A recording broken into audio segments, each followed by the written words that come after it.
इसका part 1 already बना चुका हूँ, अगर आपने वो नहीं देखा है तो जाके चेकआउट कर सकते हैं मेरे चैनल पे, नीचे डिस्क्रिप्शन में लिंक भी होगा, तो ज़रूर उसे चेकआउट कीजिएगा। सो हेयर कौशल, आज है IAS, IFS, IPS या फिर आप कह सकते हो सिविल सर्विस एग्जामिनेशंस का पार्ट 2, मास्टर एक्शन नंबर 20, 21, 22 कुछ होगी, मैंने गिनी नहीं। तो आज की वीडियो में हम थोड़े बहुत डाउट्स डिस्कस करने वाले हैं, और कई चीज़ें मैंने जो पिछली वीडियो में कहा था मैं अगली में बताऊंगा, वो भी बताऊंगा, राइट। सो बिना किसी देरी का वीडियो शुरू कर देते हैं और ढूंढते हैं, लेट्स फिगर आउट। तो सबसे पहले सबसे बेसिक से शुरू करते हैं। बेसिक्स वैसे मैंने पिछली वीडियो में बताए थे, अगर आपने नहीं देखी है तो चेकआउट कर सकते हैं। तो सबसे पहले कोचिंग। अच्छा, एक चीज़ मैं आपको बताना चाहूँगा, ये कोई कलर कॉम्बिनेशन नहीं है मेरा, एक्चुअली वो ब्लैक वाला ख़त्म हो गया था तो मैंने ये यूज़ कर लिया, क्या ही फ़र्क पड़ता है। तो कोचिंग, क्या आपको कोचिंग करनी चाहिए? इसका जवाब यार हाँ भी है ना भी है। क्या है? हाँ भी है ना भी है। मोस्ट केसेस में ना होता है, पर कई केसेस में हाँ भी हो सकता है, क्योंकि ऐसा कुछ नहीं होता कि जो कोचिंग लेते हैं वही यूपीएससी टॉप करते हैं। यूपीएससी मतलब सिविल सर्विसेज एग्जामिनेशन ही टॉप करते हैं, या फिर जो नहीं लेते वही करते हैं, ऐसा कुछ नहीं है। तो सभी कर देते हैं, फ़र्क इतना है कि आप सेल्फ स्टडी कितनी करते हो। सेल्फ स्टडी से फ़र्क पड़ता है, नोट्स कैसे बना रहे हो, वो सब चीज़ें डिस्कस होके पूरी मिला के समअप होके बनती हैं। तो कोचिंग यार एक होता है कि ऑफलाइन, एक होता है ऑनलाइन। अगर लेनी है I suggest online low, online will be great. अब ऑनलाइन में कौन सी आती हैं यार, वो मैं किसी की प्रमोशन नहीं कर रहा, बट मुझे जो पता है मैं आपको बता देता हूँ। एक तो बायजून्स की आती है, ठीक है, उसमें आपको पूरी IAS की किट वगैरह मिल जाती है, उसका पूरा कोर्स है, ठीक है। 3-4 बुक्स मिलेंगी आपको और एक टैबलेट मिलेगा, उसमें आपका सारा कोर्स वगैरह चलेगा। तो वो सब चीज़ें आती हैं। अब ऑफलाइन क्यों नहीं यार? क्योंकि क्या होता है कि आप ऑफलाइन पहले तो ट्रैवल करने का आना जाना, ऊपर से आप कॉलेज हो उसकी भी क्लास लगाओगे, ठीक है। कुछ परसेंट होता है ना, 75 होता है या 50 होता है कई कॉलेजेस में, कि मेंटेन करके रखनी होती है अटेंडेंस। तो फिर आपको जाना आना भी पड़ेगा, वो सब भी करना पड़ेगा। ऊपर से क्या एक और डिसएडवांटेज, जो मेन डिसएडवांटेज है वो क्या है कि आप वहाँ पे चले गए, ठीक है, आप वहाँ पे पूरे जोश के साथ, अब तो मैंने जी गवर्नमेंट जॉब लेनी है, पूरे जोश के साथ बैठे हो। आपके साथ यार एक बंदा बैठा है जो आपसे 5-6 साल बड़ा है, जो 3-4 अटैम्प्ट दे चुका है या 5 अटैम्प्ट दे चुका है, उसका नहीं हुआ। तो थोड़ा आता है यार, इसका नहीं हुआ तो मेरा कहाँ से होएगा। ऑब्वियसली 5 साल में उसकी नॉलेज आपसे ज़्यादा होगी, आपको ऐसा लगेगा। तो एक थोड़ी सी डीमोटिवेशन टाइप होती है। तो उससे अच्छा मैं सजेस्ट करूँगा कि बिना कोचिंग के भी चल जाता है, मतलब कि यू विल बी ग्रेट। ये नहीं कि आप एयर टॉप 100 में नहीं आ सकते, ऐसी कोई बात नहीं है। बिना कोचिंग के आ सकते हो, डेफिनेटली आ सकते हो। बट अगर चाहिए, ऐसा होता है ना कि अगर वो होगा तो फिर मतलब थोड़े पैसे इन्वेस्ट किए हैं तो ऐसा रहता है कि करना ही करना है। तो उस केस में लो तो ऑनलाइन लो, ऑफलाइन भी ले सकते हो, इट्स योर चॉइस, पर ऑनलाइन रिकमेंडेड रहता है, या फिर ना ही लो तो वो रिकमेंडेड रहता है। All right. उसके बाद अगर आप ले रहे हो, राइट, अगर ऑफलाइन ले रहे हो तो वो क्या करेंगे यार, वो आपको बताएंगे नहीं, पर उनका क्या रहता है कि आपके बेसिक्स क्लियर होने चाहिए, बेसिक्स अच्छे से, ठीक है। मतलब बेसिक्स से मतलब कि वैसे तो हम आगे डिस्कस करेंगे, पर फिर भी अगर आपको इनसाइट दूं तो 6th क्लास से लेकर 12th क्लास की आपकी NCERTs पूरी रटी होनी चाहिए। रटी नहीं तो आपके कम से कम नोट्स बने होने चाहिए, और 2-3 बार आपने पढ़ी हो, 2-3 बार। तो अब आपको पता है आप कितने पानी में हो, तो अगर जाना चाहो तो जा सकते हो, वैसे इतनी कोई ज़रूरत नहीं। अगर ऐसे रिकमेंडेड रहता है कि 5-6 महीने एंडिंग के, या फिर एंडिंग से मतलब एंडिंग के 3 महीने तो आप सेल्फ स्टडी करो, ठीक है। अब जो उससे पहले 5 महीने आते हैं उसमें आप जा सकते हो, ताकि आपको कुछ भी छूटा हो तो वो सब क्लियर हो जाए, या फिर रिवीजन हो जाए एक टाइप से आप कह सकते हो। तो कोचिंग के बारे में बहुत हो गया। इसके बाद बात आती है स्टडी मटेरियल की, कि स्टडी मटेरियल कौन सा यूज़ करें, मतलब बुक्स कौन सी रेफ़र करें या वो सब। क्योंकि आपने कहा भैया कि कोचिंग नहीं जाना, तो उसका स्टडी मटेरियल तो होगा नहीं, तो क्या करें। जिम्मा मैंने उठाया है आपको कोचिंग आपको कोचिंग ना भेजने का, तो मैं ही उसे हल करूँगा। So study material, right. अरे यार ये क्या हो गया। तो अब कुछ हम बात कर लेते हैं यार अपने स्टडी मटेरियल की, कहाँ से पढ़ना है, क्या करना है। और राइट, तो उससे पहले मैं आपको एक चीज़ कहना चाहूँगा कि यार ये मैंने लिख दिया पहले ही कि सिलेबस करो, ठीक है, सिलेबस रटना है ना आपने, उससे पहले सिलेबस एक बार अच्छे से पढ़ो। मतलब आपको एक एक कॉन्सेप्ट पता होना चाहिए, अच्छा ये टॉपिक है, ये टॉपिक नहीं है, ये टॉपिक है। अगर कोई पूछे ना ये टॉपिक है यार तेरे एनवायरमेंटल में, आपको पता होना चाहिए नहीं है। ये नहीं कि यार हो भी सकता है, पढ़ा तो था, नहीं पढ़ा था, खोल के देखो, ऐसा कुछ नहीं चाहिए आपको। रटना है, सिलेबस रटना है। तो जैसे कहते हैं ना कि जीतू भैया कहते हैं कि एग्ज़ाम पढ़ने से पहले, एग्ज़ाम के लिए पढ़ने से पहले एग्ज़ाम को पढ़ो, तो वही चीज़ है यार, आपको सिलेबस कंप्लीट करने से पहले सिलेबस पढ़ना है, सिलेबस को रटना है। क्लियर? उसके बाद आपको PYQs करने हैं, previous year questions. Previous year questions पिछले 4 साल के करो, काफ़ी हैं। उससे आपको एक आइडिया लग जाएगा इतना ईजी है, इतना डिफिकल्ट है और मॉडरेट है, क्या क्या सिस्टम है। ठीक है, तो क्वेश्चंस का थोड़ा बहुत इंसाइट मिल जाएगा, काफ़ी क्लियर हो रहा होगा इससे। अब हम बात करते हैं पर्टिकुलर सब्जेक्ट्स की, राइट। तो हमें क्या क्या करना चाहिए। सबसे पहले यार आपका आता है ज्योग्राफी, ऑलराइट। ज्योग्राफी में क्या करना चाहिए यार, ज्योग्राफी में आपको कुछ ज़्यादा नहीं करना है, सिर्फ NCERTs पढ़नी है।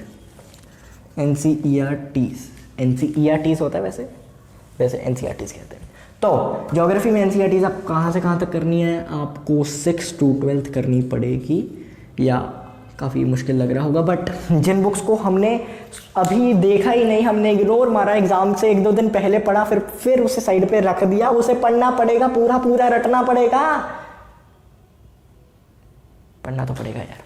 तो ज्योग्राफी की आप NCERTs कर सकते हो, ठीक है, 6 to 12th। अगर आपकी ये हो जाती हैं तो आप GC लियोंग कर सकते हो, GC लियोंग। अब ये बुक यार पहले काफ़ी प्रचलित थी, मतलब काफ़ी इसका इम्पैक्ट होता था जो सिविल सर्विसेज हैं उसके ज्योग्राफी सेक्शन में, पर अब कम हो गया। क्यों कम हो गया यार? क्योंकि अब वो थ्योरी वाले क्वेश्चन कम पूछते हैं, प्रैक्टिकल ज़्यादा पूछते हैं, तो इसमें थ्योरी है मोस्टली, तो ऐसे क्वेश्चन थोड़े कम होंगे। तो अब अप्लाइड मैथ्स, अप्लाइड ऐसी चीज़ें आ रही हैं, राइट। सो NCERTs को आप रेफ़र करो, इससे ज़्यादा ये भी कर सकते हो, ये कई टॉपर्स करते भी हैं, तो आप कर सकते हो, इट्स योर चॉइस। बाकी सबसे पहले आपको इसको ही देखना है। तो अब कई बच्चे पूछते हैं भैया क्या मैं 11th-12th की NCERTs करके हो सकता हूँ पास, मतलब अच्छे नंबर लेके आ सकते? तो यार हो सकते हो, उसका आंसर है येस, बट एक शर्त लगती है कि 11th-12th में ना यार आपका जितनी भी है ये 6 to 10th सब है, जितना भी सिलेबस था ना उसे फिर से बताया गया है 11th-12th में। लेकिन उसमें क्या होता है यार 11th-12th में, क्योंकि देखो अब उन्होंने 4-5 साल का आपको सिलेबस सारा बताना है, ठीक है, 4-5 बुक्स का सिर्फ 2 बुक्स में बताना है 2 साल में। तो वो क्या करते हैं यार, जो जैसे लंबी टर्म्स होती हैं उन्हें एक्सप्लेन वगैरह नहीं करते, सीधा उनका वो लिखते हैं शॉर्ट फॉर्म और आगे बढ़ते हैं। तो जैसे हम हैं, ठीक है, हम मेरे दोस्त हैं, वो इतना ध्यान नहीं देते इतनी टेक्निकलिटीज़ को। अच्छा इसका मतलब ये है, पेपर के लिए रट के चलेगी, उसके बाद तो कभी देखा ही नहीं उसको। तो उस केस में आपको करनी पड़ेगी, ठीक है, थोड़ी सज़ा मिल रही है एक तरीके की, पर आपको करनी पड़ेगी 6 to 12th। तो उससे आपका क्या होगा कि आपको फुल फॉर्म्स वगैरह सब पता लग जाएंगी। नहीं तो अब वो वहाँ पे आपको क्या होगा, अच्छा एक लाइन पढ़ी, अरे गूगल करो, इसका मतलब लिख लो यहाँ पे, अगली लाइन पढ़ी गूगल करो, टाइम कम मिलेगा, इसमें बहुत टाइम लग जाएगा सिर्फ ज्योग्राफी में ही, राइट। तो 6 to 12th पढ़ लो, थोड़ा ज़्यादा इफेक्टिव रहेगा इससे, आई थिंक सो। ओके, तो इतना हमारा हो गया। अब हमारा कौन सा सब्जेक्ट आता है? अब हमारा आता है यार पॉलिटिकल साइंस, जो कि काफ़ी इंपॉर्टेंट है, पॉलिटिकल साइंस। अब इसमें अगर आप 2-3 वीडियोस पहले देख चुके हो या फिर आपको थोड़ी बहुत नॉलेज है तो आपको पता ही होगा कि मैं कौन सी बुक के बारे में बात करने जा रहा हूँ। नहीं पता? कोई नहीं, मैं बता देता हूँ, which is Indian polity by M Laxmikanth. मतलब अगर आपने ये कर ली ना, आपको कोई NCERT करने की ज़रूरत नहीं है, कोई भी और रेफरेंस बुक लेने की ज़रूरत नहीं, बस इसे मैंने लिखी नहीं, इंडियन पॉलिटी, ठीक है, यहाँ पे आपको डिस्प्ले हो रही होगी। काफ़ी मोटी है पर टाइम सेविंग है, ठीक है, नहीं तो आपको NCERTs पढ़नी पड़ती, कुछ नहीं करना है आपको, ठीक है, सिविक्स नहीं पढ़नी है, इस बुक को रटना है बस, एक कंडीशन है, इस बुक को रटना पड़ेगा आपको। तो कैसे रटना है वो सब हम आपको बताऊंगा, नोट्स कैसे बनाने हैं थोड़ा बहुत।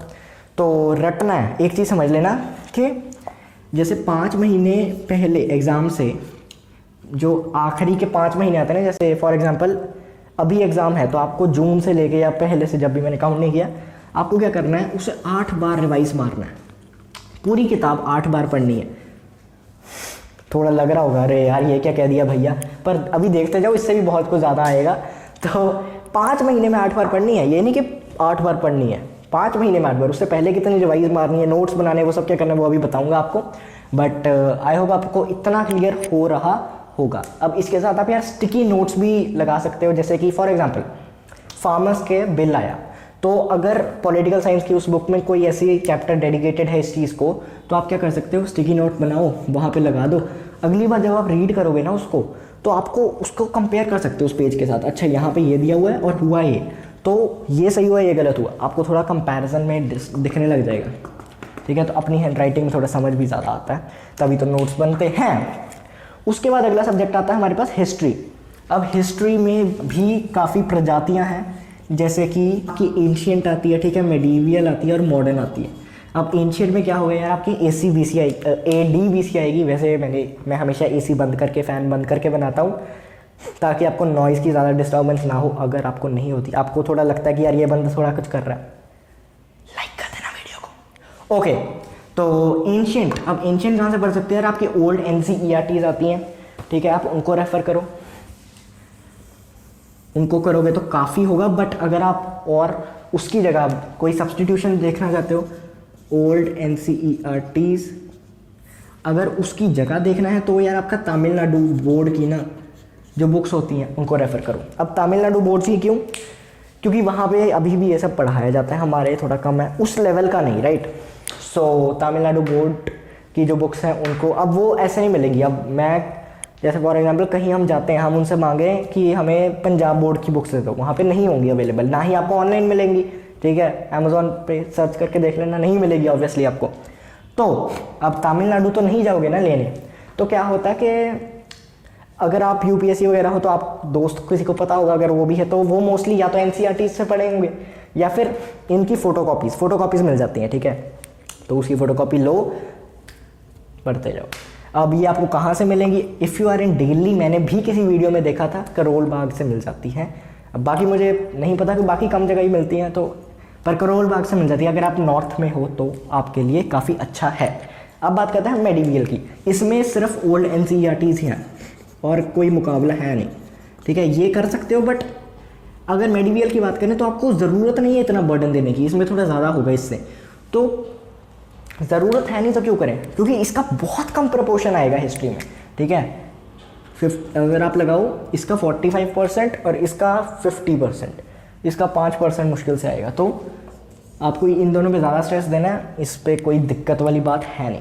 अब आती है हमारी मॉडर्न की। मॉडर्न में क्या होता है आपका बिपिन चंद्रा एक बुक आती है, बिपिन चंद्रा, आप उसको रेफ़र करो, ठीक है। पर क्या होता है ना, ये थोड़ी नॉवेल टाइप है, मतलब बोर हो जाओगे आप इससे, तो इसका अल्टरनेटिव क्या है फिर, इसकी जगह आप स्पेक्ट्रम पढ़ सकते हो, स्पेक्ट्रम, ठीक है, काफ़ी अच्छी है ये स्पेक्ट्रम। इसमें क्या है, एक चीज़ खास जो मुझे लगी, इसमें नोट्स बने हुए हैं यार आपके, तो आपका थोड़ा काम कम हो जाता है, राइट। थोड़ी नॉइज़ आ रही हो गई, पता नहीं ये शांत क्यों नहीं रहते मेरी वीडियो के टाइम। स्पेक्ट्रम थोड़ी खास इसलिए है कि आपके नोट्स बने हों, इससे ज़्यादा। अब आपकी ज्योग्राफी हो गई और हिस्ट्री हो गई और पॉलिटिकल साइंस हो गई। अब हम बात करते हैं आपके इन्वायरमेंटल की। इन्वायरमेंटल में भी सिर्फ एक है नाम, जो कि है शंकर IAS। कुछ बना नहीं, आई नो, पर चलो लिख देते हैं शंकर IAS। आप इससे दो, ठीक है, अपना टाइम दो। तो आप पहले क्या होता था यार, शंकर IAS के सिर्फ नोट्स आते थे, बट ये आपको ऑनलाइन मिल जाएगा, राइट। अब उन्होंने क्या किया, नोट्स को कंबाइन करके एक बुक बना दी है, तो जो भी मिलता है दोनों ठीक है, सेम ही है, कंटेंट तो सेम है ना, तो बुक लोगे तो थोड़ा अच्छा रहेगा, ऑर्गेनाइज्ड रहेगा, एंड दैट्स इट, ये आपको ऑनलाइन मिल जाएगी। तो आई होप आपको इतना क्लियर हो गया होगा। अब हम करंट अफेयर्स की बात कर लेते, पहले मैं इसे इरेज कर दूँ। एक तो हमने बात की स्टैटिक की, स्टैटिक पोर्शन वो होता है जो कभी चेंज नहीं होगा, राइट। के फॉर एग्जांपल बहुत बेसिक सी, बहुत बोरिंग सी एग्जांपल है कि ग्रेविटी नीचे खींचेगी, तो स्टैटिक चेंज नहीं होगा। तो ऐसी चीज़, अब हिस्ट्री थोड़ी चेंज हो सकती है, राइट, जो हो गया वो हो गया, लेकिन वो कुछ अनटिल एंड अनलेस वो चीज़ होती है कि बहुत बड़ी कोई डिस्कवरी हो जाए और वो जितनी थ्योरी थी सब फेल हो जाए उस चीज़ के सामने, जितने प्रमाण थे, जितने सबूत थे, सब फेल हो जाए, वो चीज़ अलग है। पर तो स्टैटिक पोर्शन में आपके सब्जेक्ट मोस्टली कवर कर दिए मैंने। अगला आपके पास आता है यार करंट अफेयर्स, जो कि स्टैटिक नहीं है, ठीक है, जो बदलते रहते हैं। अब आज कोई नई घटना हो जाए तो वो स्टैटिक थोड़ी ना थी। सो अब ये करंट, अरे ये किधर जा रहा है, करंट लग गया ज़्यादा, इसको लगता है करंट लग गया यार। तो करंट अफेयर्स आप कैसे कर सकते हो, जैसे मैंने पहले कहा न्यूज़पेपर सबसे पहला, ये नहीं कि सिर्फ newspaper is equal to current affairs, but current affairs are not equal to newspapers. इस बात को समझो। हाँ, न्यूज़पेपर में आपको करंट अफेयर्स मिलेंगे, पर करंट अफेयर्स में ज़रूरी नहीं कि सिर्फ न्यूज़ ही करनी है, आपको और भी कुछ करना पड़ेगा। सो करंट अफेयर्स के लिए the Hindu, the Indian express, यही मेन है, मानी जानी मानी न्यूज़पेपर्स हैं। ऑलराइट, अब यहाँ पे आपका आता है कि अगर ये चीज़ नहीं है तो फिर क्या करें। आपको क्या करना है यार, स्टडी मटेरियल जो होता है ना, जैसे जो इंस्टीट्यूट्स होते हैं वो यार मैगज़ीन अपनी रिलीज़ करते हैं मंथली या वीकली, वो आप चेकआउट कर सकते हो उनके ऑफिशियल वेबसाइट पे, तो वो आप खरीद सकते हो। उसमें आपके क्या है कि पूरे महीने में जो जो न्यूज़ हुई ना करंट अफेयर्स, उसकी समरी दी होगी, ब्रीफ समरी, तो आप उन्हें भी पढ़ सकते हो, तो उन्हें भी ज़रूर है, ठीक है। Magazines plus current affairs, sorry magazine plus newspaper आपका करंट अफेयर्स बना देगी। सो या इतना ही है करंट अफेयर्स का। पर एक चीज़ आती है कि भैया जो हिंदू वगैरह है उसका मुझे सारी पढ़नी पड़ेगी। देखो यार, अगर आप वो जो कहाँ गई, वो जो बुक थी यार मैंने इरेज कर दिया, उसे 8 बार रिवाइज कर सकते हो 5 महीने में, तो रोज़ के 2 पेज क्या है, रोज़ के 2-3 पेज, राइट। तो आपको टाइम तो देना पड़ेगा यार। इसमें रीडिंग, नोट्स, इसी का ही काम चलता रहता है। तो बच्चे क्या करते हैं यार कि सबसे पहले क्या करते हैं, न्यूज़पेपर वगैरह चालू कर देते हैं और फिर कहते हैं जी हम तो शुरू हो गए, ठीक है। करंट अफेयर्स आपको सिर्फ आखिरी साल में पढ़ने आपकी ग्रेजुएशन के, ठीक है। तो आखिरी साल में पढ़ोगे तो उससे क्या होगा कि जैसे फॉर एग्जांपल 2021 में होगा तो सिर्फ 1 साल पहले के ही करंट अफेयर्स पूछे जाएंगे, ज़्यादा नहीं। है नहीं कि 2014 में क्या हुआ था या 15, हाँ बहुत जो हिस्टोरिकल डेट्स हैं वो अलग चीज़ है। अब IPL का पूछ लें, बहुत हिस्टोरिकल एग्जांपल दी मैंने, मुझ पे तालियां बरसनी चाहिए। ओके, तो करंट अफेयर्स हमारे हो गए, राइट। आपको अगर फर्स्ट ईयर से चालू करना है तो यार न्यूज़पेपर चालू करो, आपकी रीडिंग स्पीड इंक्रीज होगी। न्यूज़पेपर चालू करो, ये मैगजीन्स वगैरह वाला जो काम है, नोट्स वगैरह का जो काम है, वो अपने फाइनल ईयर पे छोड़ दो, सब संभाल लोगे आप। सुमित संभाल लेगा, कोई सीरियल आता था आई थिंक सो इसी नाम से। अब आपको इतना क्लियर हो गया। अब बात आती है कि नोट्स कैसे बनाएं भाई साहब नोट्स कैसे बनाएं। तो नोट्स यार सिंपली आपको क्या करना है, हाँ एक चीज़ मैं आपको पहले बताना चाहूँगा कि जो आपका था ना यार कि हिंदू वगैरह, उसकी समरीज अवेलेबल हैं यूट्यूब पे, ठीक है। तो रोज़ वो अपडेट करते हैं, पर वो आपको वो आप सुन सकते हो। जैसे आपके एग्जाम्स वगैरह है, आप नहीं पढ़ पा रहे तो सुन लो, पर आपको खुद जब पढ़ोगे ना तो बेटर अंडरस्टैंडिंग होगी ऑब्वियसली। तो वो चीज़ क्लियर हो गई। अब नोट्स जैसे मैं एग्जांपल लेता हूँ, जो मैंने स्टार्टिंग में बुक बताई थी पॉलिटिकल साइंस की, ठीक है। तो पॉलिटिकल साइंस की जो मैंने बुक बताई थी लक्ष्मीकांत की इंडियन पॉलिटी, उसको ही मैं आपको एग्जांपल देकर समझाता हूँ। लाइक उसका आपने क्या किया, सबसे पहले फर्स्ट रीडिंग की, उसमें नोट्स नहीं बनाने, उसमें नोट्स कभी ही नहीं बनाने, उसमें सिर्फ समझना है, ठीक है। अब ये आ गया पहला फेज। दूसरा फेज ये है एल्स इफ, ठीक है, इफ एल्स। इफ आपको सारी समझ आ गई। अब ये सारी समझ किनको आती है यार, पूरी बुक पढ़नी है पहले, पूरी बुक। सारी समझ किनको आती है यार कि जो इंग्लिश है ना वो पहले से स्ट्रॉन्ग हो, जिनकी अंडरस्टैंडिंग थोड़ी स्ट्रॉन्ग हो, इंग्लिश की पकड़ थोड़ी तेज़ हो। अब वो कैसे आती है यार, अगर तो आपने बचपन से स्कूल की बुक्स के अलावा कुछ पढ़ा हो, ठीक है, नॉवेल्स पढ़ी हो या फिर जहाँ थिंक एंड ग्रो रिच या फिर ऐसी कोई सेल्फ इंप्रूवमेंट बुक कोई भी पढ़ी हो, उससे आपकी इम्प्रूव होती है। तो इफ़ आपको सारी समझ आ गई, you can make notes second reading पे। एल्स अगर आपको नहीं समझ आई और आप उस कैटेगरी में नहीं आते जब आपने कोई बुक नहीं पढ़ी, ये नहीं कि 1-2 पेज पढ़ लिए थे, शौक था आपको, आप ज़्यादा पढ़ते रहते थे, तो आपको क्या करना चाहिए, यहाँ पे सीधी सी बात है, फिर से सेकेंड रीडिंग लो, सेकेंड रीडिंग और थर्ड रीडिंग में नोट्स बनाओ। तब तक आपको समझ आ जाएगी, इतनी भी कुछ डिफिकल्ट नहीं है, याद नहीं होगी, समझ आ जाएगी। यहाँ पे फिर आप फिर से क्या करोगे, फिर से रिवाइज करना है। देखो ये जो चीज़ है ना, रीडिंग आपको करती रहनी। मैं आपको कहता हूँ 3 बार तो इस बुक को रीड सिंपली करना है, ठीक है, 3-4 बार इसके नोट्स रीड करने हैं। उसके बाद जो 5 महीने रह गए उसमें 8 बार तो आप इस किताब को पढ़ोगे, या 6 भी कर सकते हो, वैसे 8 अच्छा रहता है। तो अगर देखा जाए तो 8, 9, 10, 11, 15 रिवीजन्स, 15 रिवीजन्स। पर ऐसा नहीं कि एक साल है आपके पास जितनी भी आपकी ग्रेजुएशन की डिग्री है, 4 साल 3 साल उतना है। तो इतना समझ में आ गया। सो अब हम डिस्कस कर लेते हैं कि विच कॉलेज विच कोर्स, कि कॉलेज कौन सा। अगर देखो, अगर तो आप कॉलेज में हो और वीडियो देख रहे हो तब तो आपको इन सब चीज़ों के बारे में ध्यान देना, आप स्किप कर सकते हो। नेक्स्ट पार्ट के डिस्क्रिप्शन में मैंने सारा दे रखा है टाइम स्टैम्प्स, तो स्किप कर सकते हो। If you are in 12th, if you are in 11th, if you are in 10th, तो आपके पास ये चीज़ डिसाइड करने का मौका है अभी भी, तो कौन सा कॉलेज लें और कौन सा कोर्स लें। तो सबसे पहले इसका जो देखो 2 चीज़ों पे डिपेंड करता है ये इसकी तैयारी। पहली जो है वो है कि फ्री टाइम कितना मिल रहा है आपको, हाय आपको फ्री टाइम कितना मिल रहा है। ऑलराइट, तो जितना है फ्री टाइम किस में ज़्यादा मिलता है ये मैं आपको एक थोड़ा बहुत बता देता हूँ। अगर कंपेयर करें, देखो कंपेयर करें कोई जनरल डिग्री ऑब्वियसली ज़्यादा मिलेगा। किससे ज़्यादा मिलेगा यार? प्रोफेशनल डिग्री से, प्रोफेशनल डिग्री से।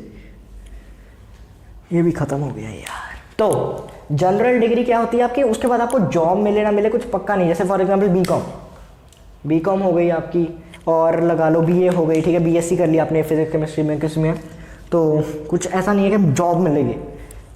बीटेक, अब प्रोफेशनल में आप बीटेक लगा सकते हो, ठीक है, वो थोड़ी होती है, पर प्रोफेशनल में आपको टाइम कम मिलता है। इसमें आपको टाइम कम मिलेगा, इसमें आपको टाइम ज़्यादा मिलेगा। बट टाइम ज़्यादा और टाइम कम, ये सिर्फ यही बात थोड़ी है। फॉर एग्जाम्पल अगर आपने 2 साल उसके लिए मेहनत की और फिर आपका मूड बदल गया, ये नहीं जी अब तो मुझे कॉर्पोरेट लाइफ में जाना है, ठीक है, बिजनेस करना है या फिर कुछ करना है, बिजनेस तो नहीं मतलब कोई जॉब में जाना है तो क्या होगा यार, आपकी जनरल डिग्री आपको उतना अच्छा रिजल्ट, उतनी अच्छी जॉब नहीं दे पाएगी as compare to professional degree. तो इसमें खुद प्रॉन्स एंड कॉन्स वगैरह थे, मैं आपको बता रहा हूँ, राइट। तो टाइम की बात करें तो वही आपकी, जैसे मैंने कहा जनरल डिग्री लगाओ, ठीक है, उसमें सबसे ज़्यादा आपको टाइम मिलेगा उससे कम फॉर एग्जांपल बीटेक। अब बीटेक में अगर गवर्नमेंट कॉलेज में करते हो तो आपको ज़्यादा टाइम मिलेगा as compare to BITS Pilani या वगैरह सब, ठीक है। तो प्राइवेट में करते हो तो कम टाइम मिलेगा। अब प्राइवेट में एक चीज़ कहना चाहूँगा, सबसे मुश्किल जो बिट्स पिलानी है उसमें फिर ना अटेंडेंस की थोड़ी छूट मिल जाती है। हालांकि उसमें करिकुलम थोड़ा हार्ड है पर अटेंडेंस की छूट है, तो ठीक है। लेकिन if you are in triple IT, भाई साहब ट्रिपल आईटी में बहुत काम होता है, बहुत एक्टिविटीज़ होती हैं, उनको तो खेलने भी बहुत कम दिया जाता है। तो ट्रिपल आईटीज़ का थोड़ा मुश्किल है, बट ये नहीं कि आप कर नहीं सकते, आपको टाइम निकालना पड़ेगा, डिस्ट्रैक्शन हटानी पड़ेगी, आपके पास टाइम ही नहीं है डिस्ट्रैक्ट होने का। ऑलराइट, तो अब इसके बाद क्या, इसके बाद भी कोई लिमिट है? जी हाँ है। वो क्या यार, आप हुआ दी आपकी मेडिकल, उसमें तो आपको टाइम कहाँ गया पता ही नहीं लगता, इतना काम कराते हैं, इतना होमवर्क है, सब कुछ है। तो ये नहीं कि आप मेडिकल पे नहीं कर सकते, कर सकते हो। आई एम जस्ट सेइंग कि टाइम क्या है, टाइम कितना है। ऑलराइट, तो जैसे जैसे उधर जाते हो एक होता है कि हाँ हमें जॉब मिलेगी, जॉब ज़्यादा अच्छी मिलेगी।